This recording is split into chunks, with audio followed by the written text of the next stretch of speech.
Ben Tyner was born on August 25th, 1987, in Florida. When Ben was still young, his family would move to Wyoming to start their own cattle farm. As a young man, Ben became an avid reader and had a great love for the outdoors.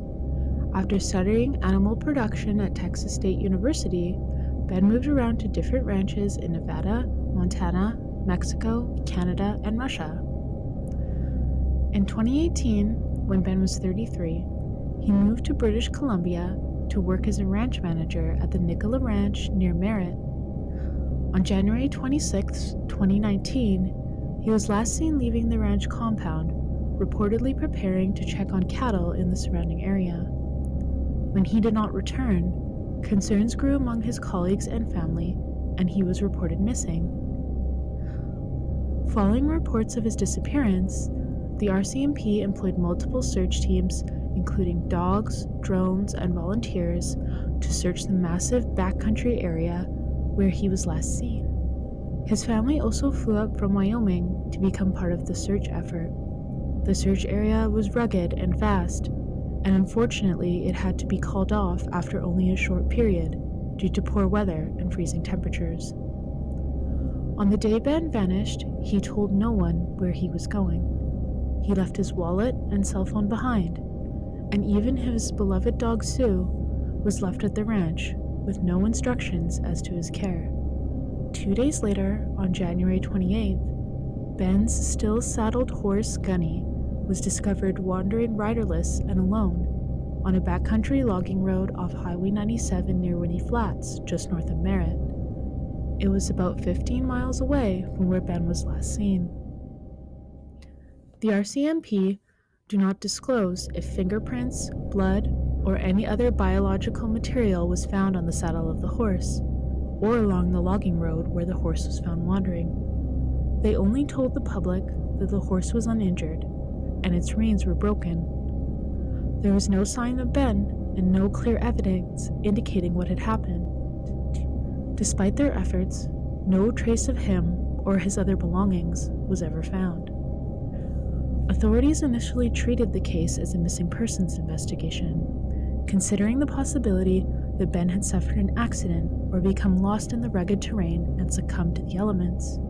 If that was the case, however, the massive ground search should have turned up some sign of him. As time passed without any leads, investigators suspect foul play. In December 2021, nearly 3 years after his disappearance, the RCMP officially declared Ben's case a suspected homicide. They have not, however, released what new information or new evidence has led them to this conclusion, even 4 years later.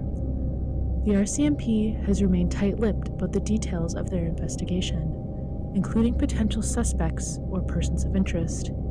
They have continued to appeal to the public for more information and urge anyone who may have knowledge of Ben's disappearance to come forward.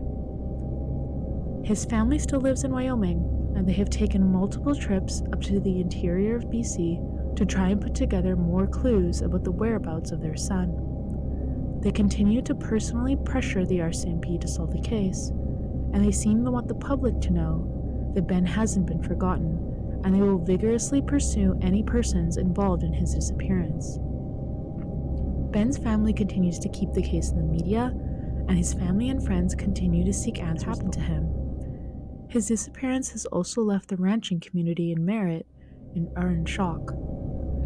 The town of Merritt, BC is a very small place, with a population of only 7,000 people in 2021. It stands to reckon that someone knows something or has seen something, and it is only a matter of time before that information is revealed. Where on earth is Ben? He had absolutely no reason to voluntarily disappear. He had a steady job, a family who loved him, and many other social contacts in his life. He'd been a rancher for some time before he disappeared, and this means he would have known how to survive in the wilderness if he had been the victim of an accident while out on the ranch. The winter weather was awful at the time of his disappearance, but some clue, any clue, should have been left behind. Theory number 1. Unclear psychological factors. Ben Tyner was a seasoned cowboy and ranch manager, known for his competence and experience while working with livestock and navigating rugged terrain. There is no known history of mental illness, memory loss, or other medical conditions that might explain his disappearance. By all accounts, Ben Tyner was in good physical condition and mental condition at the time. There was no reports of him having erratic behavior. Ben was reportedly content with his work at the Nicola Ranch, where he had been employed for only a few months before going missing. However, moving to a new country and managing a large-scale operation could have posed stressors that were not publicly known. Despite these possibilities, there is no evidence to suggest he suffered from a psychological break that could have led to him going off in the wilderness and disappearing purposefully. This makes the other theories, like foul play, more likely explanations. He vanished. Theory number 2, he was murdered for reasons unknown. From early in the investigation, authorities considered the possibility of foul play. While no publicly named suspects have been identified, the Royal Canadian Mounted Police formally classified the case as a homicide. This shift in focus suggests that investigators obtained some kind of unknown information or evidence, leading them to believe that Tyner's disappearance was not accidental. There were no reports of enemies or personal conflicts that could provide a motive for an abduction or murder. However, working in the ranching industry often involves disputes over land, cattle, or business dealings. If Ben became involved in such a conflict, it could have led to a violent altercation. Another possibility is that Ben encountered unknown individuals in the backcountry who meant him harm. The region surrounding Merritt is remote and sparsely populated, meaning that it is plausible that someone with ill intent could have targeted him, and this person could have easily flown under the radar of the police. The fact that his horse was found saddled and unharmed suggests that he was separated from it under unusual circumstances. Theory number 3, an accidental death or misadventure while out on the ranch. Given Ben's experience with outdoor environments, it is unlikely he would have become lost in the wilderness under normal circumstances. However, accidents can happen, even to the most skilled individuals. If he had fallen or been injured while riding, it is possible that he was unable to make his way back to safety.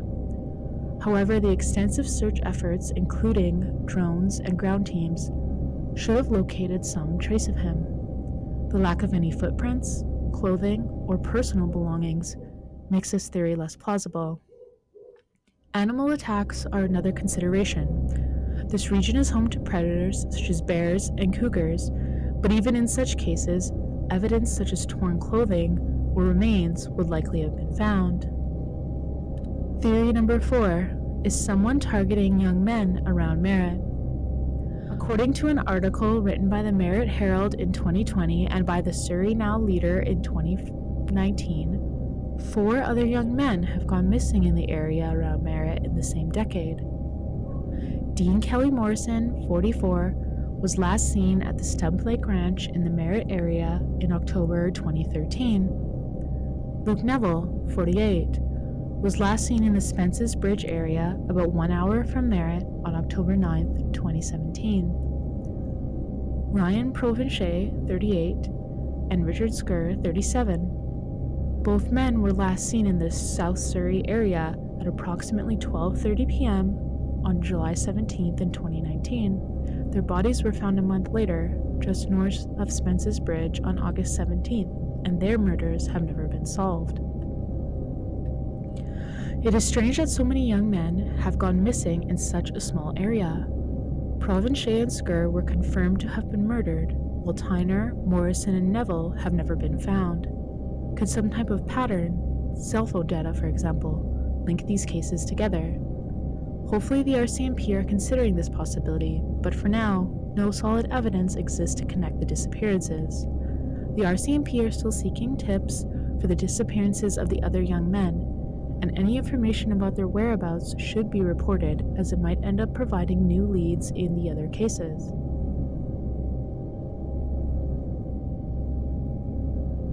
On January 25th, 2024, A new appeal with more information on what the police are looking for in this case was released. Cold Case BC advises on their Facebook page that Crime Stoppers Central Okanagan is seeking the following tip.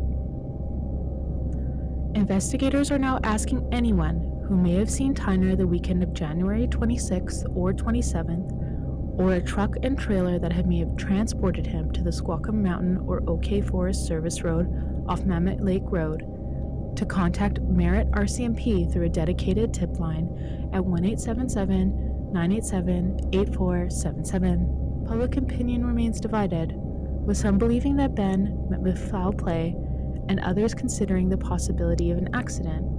The uncertainty surrounding the case has left both law enforcement and the community frustrated. Anyone that saw anything suspicious around Merritt can also contact the Merritt RCMP directly at 1-250-378-4262. If you are in the Squaxin Mountain area around the time of Ben's disappearance, or know someone that may have information that is useful, please come forward. If you were just passing through Small Merritt on a blustery, wintry day and saw something out of the ordinary catch your eye, it may be the key to unlocking Ben's case. Thank you for watching. May answers, peace, and comfort find Ben Tyner's family. If you like the content, please like and subscribe. There is no AI used in the making of this episode. The episode is also available as a podcast on Spotify. Cheers, stay safe, and always watch your back.